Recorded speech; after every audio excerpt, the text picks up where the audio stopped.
नमः शिवाय।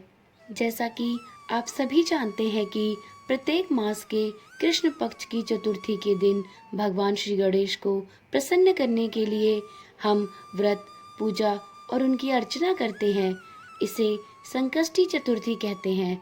इस बार भाद्रपद मास के कृष्ण पक्ष की चतुर्थी 30 सितंबर रविवार को पड़ रही है, इसलिए इसी दिन ये व्रत किया जाएगा।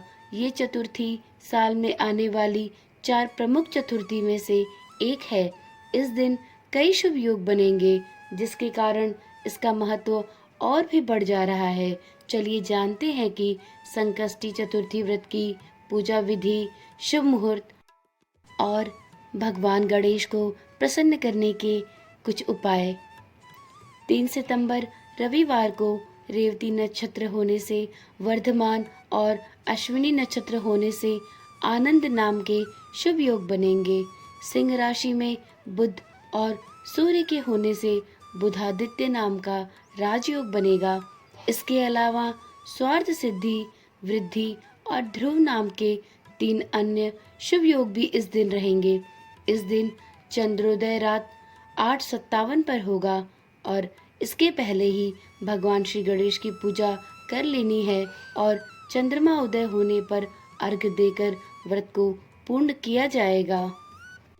भाद्रपद मास की संकष्टी चतुर्थी गणेश पूजा विधि बहुत ही आसान और सरल है।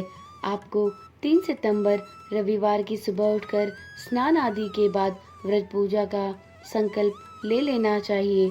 वैसे तो इस व्रत में निरा आहार यानी कि बिना कुछ खाए पिए रहना होता है, लेकिन यदि किसी वजह से ऐसा संभव ना हो तो आप फलाहार या दूध पर इस व्रत को कर सकते हैं।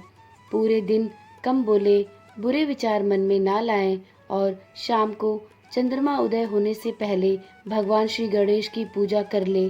शुद्ध घी का दीपक जलाएं, कुमकुम से तिलक करें और उन्हें फूल माला अर्पित करें।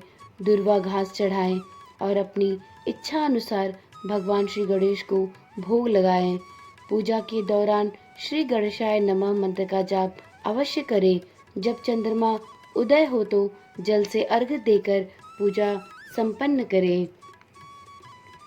इस प्रकार इस सरल पूजा विधि के द्वारा इस महत्वपूर्ण भाद्रपद की संकष्टी चतुर्थी गणेश पूजा को किया जा सकता है और श्री गणेश भगवान से अपने मनचाहे वर की प्राप्ति की जा सकती है।